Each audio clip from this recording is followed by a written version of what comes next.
Meghan Markle has done the impossible. She has taken this guy who loved hunting, drinking beer, being in the military, hanging out with his family and friends, and just generally being a bit rough and tumble, and turned him into this simpering, crybaby, hallucinogenic, addicted, weak man-child who does everything according to the doctrine of Meghan Markle. Yes, we are talking today about the emasculation of Prince Harry. Meghan Markle has really stripped everything away from Harry, and what we've gotten now is very much a weak shell of a man, and it's really quite sad to see. And what's really incredible about all this is that even though we've talked about this before, I actually did a whole video talking last year about how Meghan Markle had exchanged Harry's prison in Buckingham Palace for a prison in Montecito. He had just exchanged one gilded palace for another, and it turns out People magazine has basically confirmed that by telling us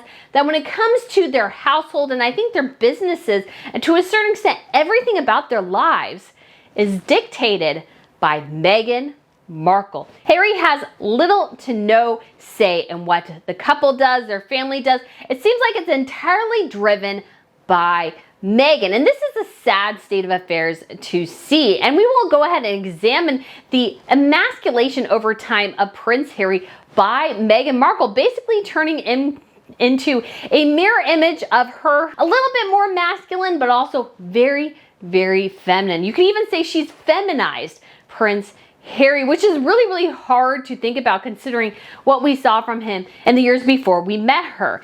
In addition, we'll also talk about Harry and Meghan's purchasing of a book to transform maybe into a movie or series, and how, of course, aspects of the book mirror their lives, about a couple in their 30s who found love, that one of the characters, their parent died in a car accident, there's been some tragedy. And I look at that, I think, oh my gosh, another self-indulgent project by Harry and Meghan, which is probably destined to fail because they can never get out of their way, especially Meghan. So we are going to explore some of this today. But if you guys haven't been to Royal News Network, my name is Brittany. I provide you compelling royal commentary and news. So if you guys want to subscribe, that would be great. I also have a newsletter, a membership on this program. So if you're interested in seeing some more behind the scenes things, some additional videos, in addition to some behind the scenes things while I'm traveling, which I'll be traveling most of September, I'd love to have you there. I also have a fashion channel, so if you're interested in any of that, again, I would love to have you. And before we get into this, I've got to do a little bit of a royal rant. And this is about the Daily Mail and their article about Queen Letizia and the waxwork statue. Oh my gosh, I saw this article. It's so incredibly offensive to her, and it's completely and totally unfair. I don't know who wrote this, but it is horrifically sexist, I think. Terrible, unbelievable. Let me read you the title of this article. It says, the changing face of Queen Letizia. Royal looks very different, very in all caps, since her marriage to King Philippe and a nose job, in parentheses. No wonder her waxwork has been designed 3 times. That's just disgusting.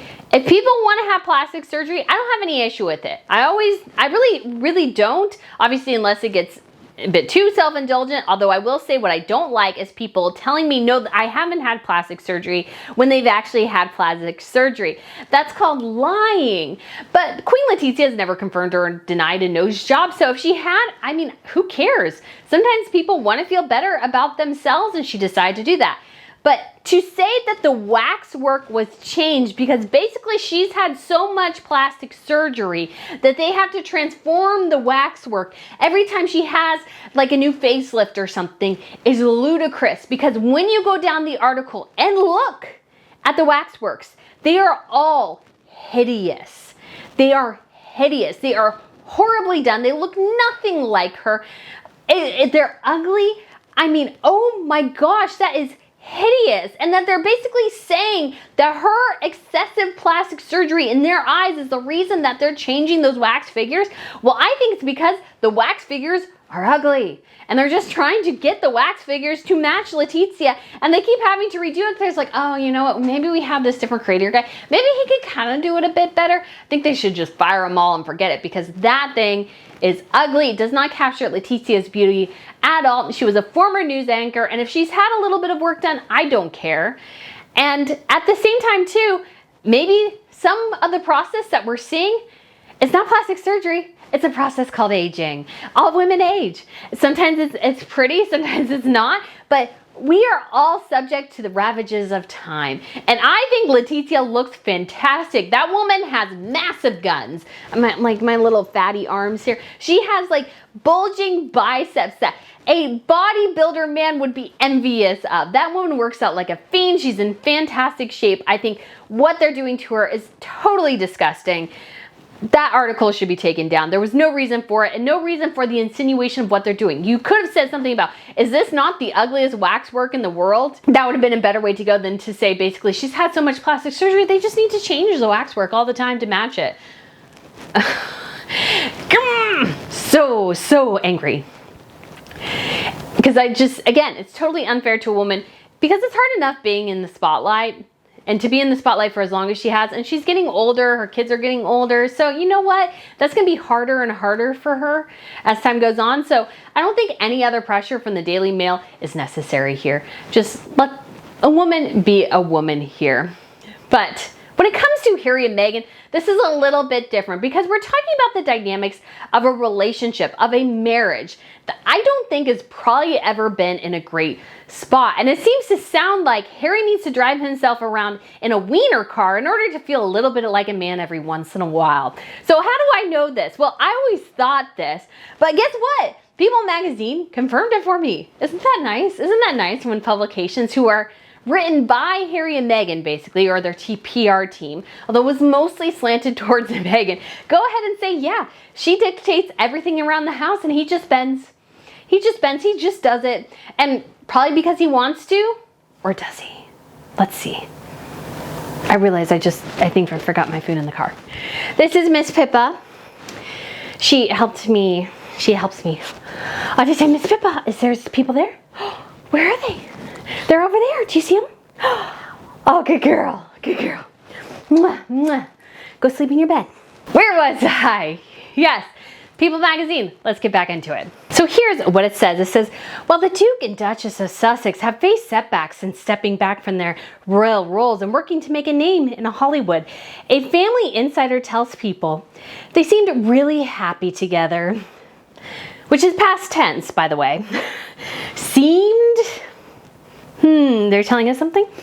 Harry seems to be embracing this life he has with Meghan and knows it's a very different one than he had before, of course. Meghan does seem to run the household and make the decisions. But it's not that he bends for her, it's just a dynamic that works for them. And maybe one he needs after everything he's been through. And then the New York Post turned the screws to Harry more, starting off an article saying, well, she's Meghan Markle and he's just Ken. Saying Harry is just Harry. He's not that important because it's Meghan who's the focus. Even though that was a bit of play on words on the Barbie movie, because of what we got in the People magazine article, you just feel it so much more. This is a man who has seemingly no autonomy in his life, that everything in his life is dictated to him by his wife. And I don't know about you, but that just does not scream a healthy dynamic to me, because decisions as a couple should be mostly made together as much as possible. In certain instances, yes, somebody does have to make the decisions, but it sounds like it's not like Harry and Meghan trade off making a huge life decision or anything like that. Oh, no. Meghan makes the decisions. Meghan decides where to go. Meghan decides what to do. She decides what restaurant to go to, whether or not Harry will go to the coronation, whether or not he'll go to see his dying grandmother. Yes, Harry could have seen the Queen the day before she died. He was in the UK. He had a free day. And as I posited at the time, Meghan was the reason probably he didn't go. And I think he'll end up resenting her for the rest of his life, and perhaps himself for being so indulgent of his wife, because this is not a dynamic where the couple is equal. This is led entirely by Meghan Markle. And we've seen the emasculation of Harry happen over the whole course of their relationship. Of course, Harry started out very bombastic because once the stories about Meghan came out, Harry decided to release this very, very aggressive statement towards the press, basically saying that they were trying to create another Diana through his girlfriend, which they were not, by the way. They were just investigating into her. And yes, there were a couple of articles that were probably in bad taste, but most of them were accurate in terms of their being journalists and looking into things. Yes, they got some things wrong, but I don't think the entire thing was the narrative that Harry was suggesting. And so he, I'm sure to her and to himself, felt like the white knight. But Meghan insisted he had to release that statement, otherwise she would leave him. So that's manipulation on his part. And it really destroyed his relationship with the press because he was being so aggressive about it. And they're like, okay, yeah, we'll back off, but really, this wasn't that bad. It's nothing no other royal spouse has had to deal with. And so Harry immediately, although he came to the defense of his woman, he had to. He was manipulated into making that decision, even though most people would have said, well, okay, pull back a little bit. I'm sure his brother, his father, everybody would have told him to basically temper his statement. But because he was so worried about losing Meghan Markle, because she had gotten so far into it that she was like, okay, now, I mean, I'm going to leave. I'm not going to do this. You need to fix this now. And he did, to his own detriment. We also see this in their book. When they were dating, they had some sort of big fight, and Harry snapped, quote unquote, at Meghan. We don't know how bad this was. It could have been something very aggressive that he did need to deal with. But apparently they separated and they came back, and Meghan Markle was like, I'm not going to be spoken to like that. Which, I mean, good for her for saying that. I'm not against that. But what she said was basically like, you need to get yourself fixed. You need to go there and fix yourself. But what we didn't see, and Harry didn't portray in his book at all, was what if Meghan contributed to that argument? Maybe Meghan was pulling at his scabs of his life, his wounds, and that caused an eruption where she could go, you need to get that fixed. Even though she was setting the foundation for him, quote unquote, snapping, it's all on him to go get himself fixed. And what we've seen as a result is, as Harry's gone to therapy over and over and over and over and over again, he's come out of it, not better, I would say, but more like, well, I need hallucinogenics to get through my day. I need to hallucinate my dead mother telling me I'm okay. That's not healthy. That just doesn't sound healthy to me, because his mother has passed on. To hallucinate her and for her to tell him, well, you know, I just wanted you to smile. It's like, well, that's not her telling you that. That's your subconscious through the hallucination of your mother telling you that. I mean, there's even darker roads you could go down than that, but that's at the surface probably what's happening here. But that's what Meghan has turned Harry into, because now he's solely focused on fixing himself all the time because he needs to please her. And when it came to their public facingness of the relationship in the royal family, it started off very poorly with all the PDA, the constant touching. And while a lot of royals do indulge in PDA from time to time, it's usually hand holding. The only couple I can think of who are maybe on Harry and Meghan's level were Crown Prince Haakon and Crown Princess Mette Marit. But they have obviously been working in Norway now for over 20 years. They are very close, and I think it's very cute that they're still very lovey-dovey in a lot of ways. But Harry and Meghan, it was like pawing, it was like the two-handed death clutch that she had to have at him at all times. And what that signified to me is not necessarily love, but control. There should be a natural cadence to this, and there should also be a recognition of between public and private time. Catherine and William actually hold hands a lot in private time, but not in public. Why? Because they're working. When they're working, they don't need to paw at each other excessively. They've been together over 20 years. They know probably everything about each other. I think they're probably the dearest of friends, and that they know a ton about each other's idiosyncrasies and everything, but they don't need to paw at each other in order to prove that they're in love.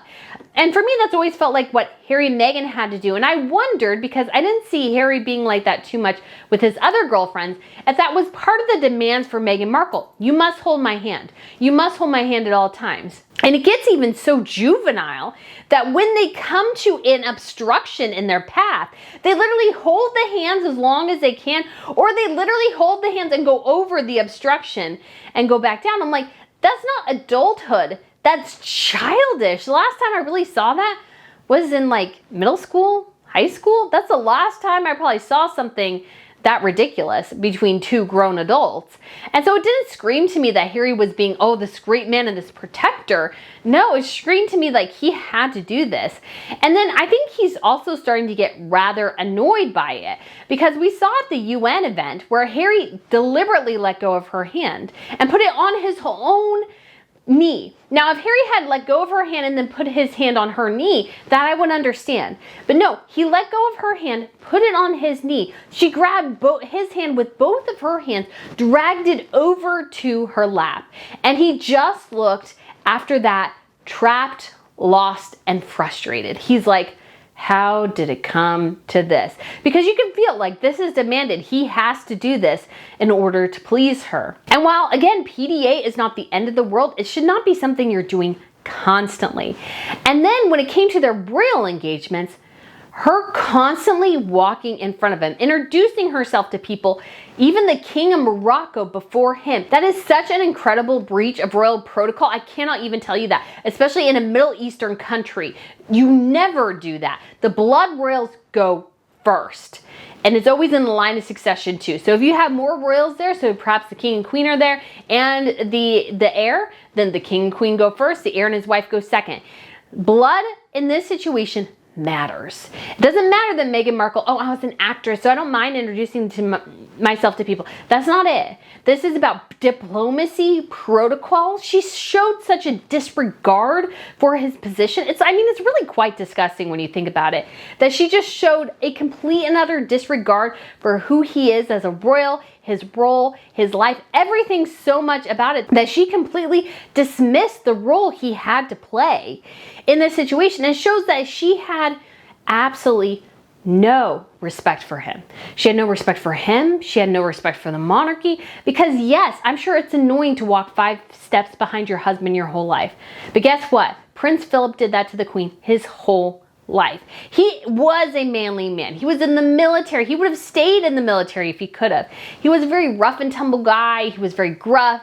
He was, I think, somebody who you could definitely go to the pub and have a pint with, and he'd have you just laughing with some really dry quips and everything. And there's a little clip where he's like, take the effing picture. Obviously, he used the actual word, not the censored word. But he just was like a real man's man. And in his life, in his world, in his time, to walk behind your wife, oh, that would have been hard for him. But he respected her. He respected her and her role enough to walk a couple of steps behind her for the rest of his life. About 70 years. For 73 years, especially once she became queen, so it was a little less than 70, about 69, he walked behind her. And Meghan could never do that to Harry. She always walked in front of him. Always. The emasculation of Harry should not be a surprise at this point, because she's taken away everything that was his. So his life, his friends, his family, his country, his heritage, his job, his connection to the military, so much of his life that she stripped from him. So in order to survive, I think, in their dynamic, he must bend to her. It's not something he elects to do. It's something he has to do to keep the dynamic in place. It's something he has to do. And I think what's most offensive perhaps about what this supposed family friend is saying is that, well, you know, he left his life in the UK and that was hard. So now he needs her to help him make the decisions. Basically saying he's escaped one prison only to be shoved in another. And this one, probably in Montecito, is even more stifling than the one he left. Because this is his life, his family. He can't quickly escape from this like he could maybe a courtier or something like that. No, he's stuck in this. This is his family, his children, his life. And yes, he loves them, but at the same time, this guy has nothing of his own anymore. Everything in his life is his wife's and his wife's desires. Their jobs is his wife. Their living situation is his wife. How they're raising their children is his wife. Where he goes every day is probably his wife's decision. And so it's not a surprise, like I said, to just have a little bit of a masculine energy back in his life. The best he can do right now is ride around in a weenie car. Yes, an Oscar Mayer weenie car was apparently what Harry drove around one day. And who can blame the guy? He needs to get a little bit of his manhood back, and that's unfortunately the best he can do. And I think what we're seeing as well is, although we don't know for sure, but the People magazine article also made it very sure that Harry's out and about a lot. He doesn't spend a lot of time at home. And maybe that's because he has no authority in his own home. He's delegated all his authority to his wife. And yes, he's been part of that, but you gotta wonder if he didn't know the full implications of it. Because at this point, everything in his life is dictated by his wife. So to have that little bit of autonomy, to have that moment where he can express himself and he doesn't have to be confined to the ridges of what she wants all the time, he goes to the beach. He goes drive around Montecito, probably just because he needs a break. He needs a break from his wife. He needs a break from his life. And although I'm sure California is lovely, I've been to California many, many, many times. It is a beautiful place to live, but it's also not really his home. His home is in the United Kingdom with his friends and his family. And he's lost so many friendships. And he's lost the relationship with his brother. They're not speaking. People magazine confirms this. And People magazine, if you don't know, is basically a PR puff piece for the celebrities. So the celebrities PR person basically gives people its story. So the Harry and Meghan story was written by Harry and Meghan's team. He doesn't talk to his brother. He probably barely talks to his father. He's lost one of his deepest friendships. That was with Skippy and Skip. It was one of his best friends. And so this guy was invited to Harry's wedding, but not even invited to his reception. But of course, George Clooney and Amal Clooney went to the reception. But Skippy, the guy who invited Harry to his wedding and Meghan may or may not have crashed it in Jamaica, he doesn't even get a reception invitation. And this guy has been around with Harry forever. And I think he's lost so many deep friendships because of Meghan, and he's exchanged them for some others, but I would imagine none of them are as deep. And there is something about having a connection with somebody who can tell you about the time in middle school where they did something incredibly stupid and got in trouble from the headmaster for it. Harry's lost a lot of those relationships now because of Meghan. And so the Harry we see now, I think, is a shell of a man. Although Meghan stans always say, oh, you're just so jealous of Meghan Markle for having Harry. And I'm like, absolutely not. Even if he was attractive at one point, she has stripped all the attractiveness away from him. I don't want a guy like Prince Harry. It is such an unbelievable turnoff that it's unbelievable. So this idea that we're all there just jealous of Meghan, no. In fact, it's been stunning to see her take a guy who was on the #1 of most people's bachelor list. And if he was single right now and based on what he's like, I don't think any woman would give him really a second glance, because there's just something unbelievably repulsive about a guy who's just as weak and as simpering as Harry is right now. And I don't think the situation for him will get better anytime soon, because Meghan is still trying to push forward with being a producer, even though people acknowledge she has absolutely no clue how to make a TV show or movie. Harry and Meghan have blown £3 million or $3 million, something in that range, on a book to adapt. And it's called Meet Me at the Lake. And here's a synopsis. And I'm sorry to say, I don't find this book appealing at all. It says, a random connection sends two strangers on a day-long adventure where they make a promise one keeps and the other breaks, with life-changing effects in this breathtaking new novel from New York Times bestselling author of Every Summer After. So it's basically a romantic book. So it'll be a romantic movie, somewhat you could say in the veins maybe of like Hallmark, although I think that's the level Meghan could probably produce and not do a terrible job at it, but we shall see. The synopsis gets better here. Fern Brookbanks has wasted far too much of her adult life thinking about Will Baxter. She spent just 24 hours in her early 20s with the aggravatingly attractive, idealistic artist, a chance encounter that spiraled into a day-long adventure in the city. The timing was wrong, but their connection was undeniable. They shared every secret, every dream, and made a pact to meet 1 year later. Fern showed up, Will didn't. At 32, Fern's life doesn't look at all how she once imagined it would. Instead of living in the city, Fern's back home, running her mother's lakeside resort, something she vowed never to do. The place is in disarray, her ex-boyfriend's the manager, and Fern doesn't know where to begin. She needs a plan, a lifeline, and to her surprise, it comes in the form of Will, who arrives 9 years too late with a suitcase in tow and an offer to help on his lips.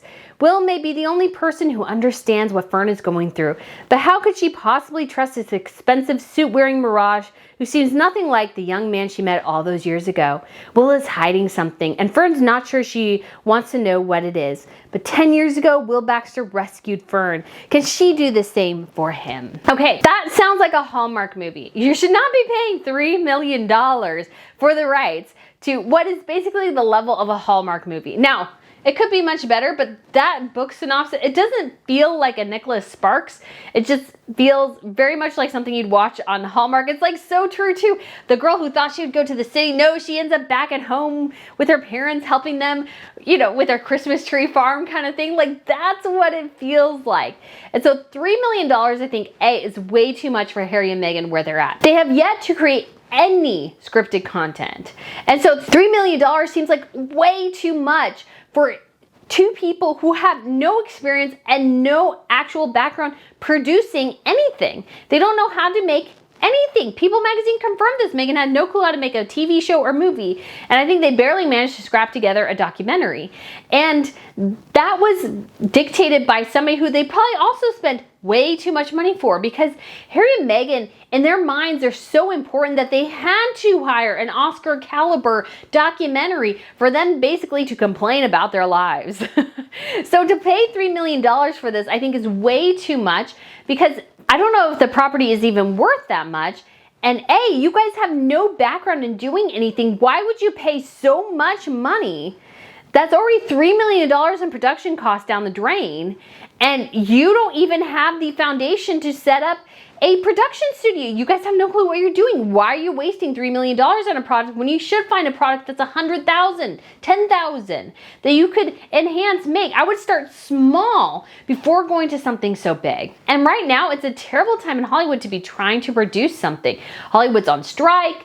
The writers can't work, and the actors can't work either. So if this strike goes on for too long, the clock may run out and Netflix may decide to just drop their deal. That's entirely possible.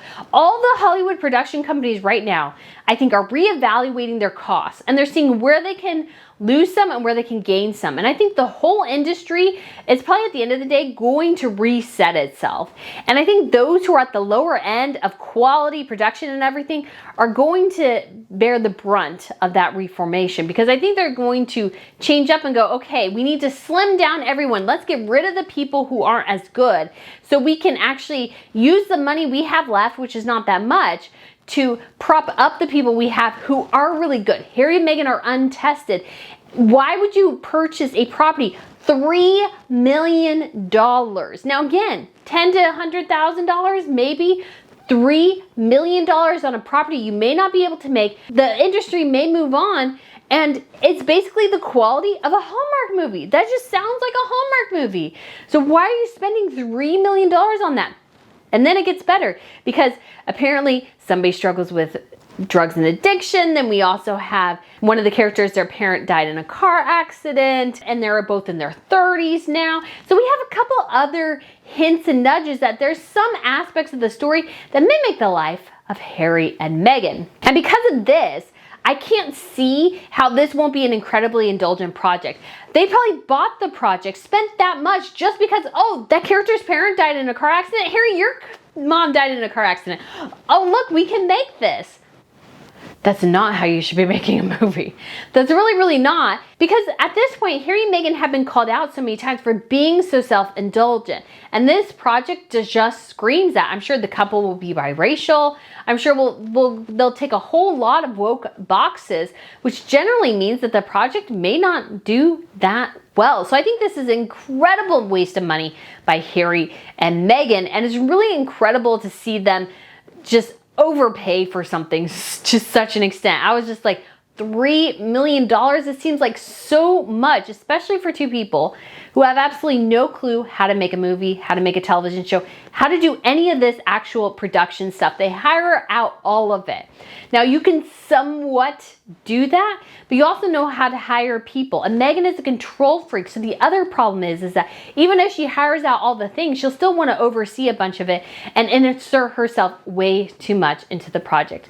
So I don't know what you guys think, but personally for me, I think this project is doomed from the start and an incredibly poor business decision based on the environment in Hollywood. Yes, they could perhaps start production as soon as Hollywood gets back on track, but if I was them, I would definitely be worried about the future of the Netflix deal, because Netflix is like, okay, sure, you bought that, but that doesn't mean anything. You have nothing else to offer besides the rights, and we'll buy them back for you for $3 million or maybe $2 million because you overplayed in the first place, and we'll send you on your way. So Harry and Meghan, their future in Hollywood might just be the bargaining chip of these book rights, because I don't think they have that much left to offer. I just still cannot believe Meghan Markle with zero entertainment experience beyond her acting role on Suits, and Harry with absolutely no entertainment experience decided, you know what?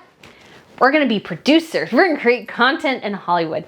And how's that going? It's once again an example of how Harry let his wife dictate their lives, potentially to their own ruin. So guys, let me know what you think of Meghan Markle emasculating Harry and the book rights they purchased. Can they actually make this thing, or is it already destined to fail? Let me know in the comments below. Thank you so much for watching. Look forward to seeing you again soon. Bye.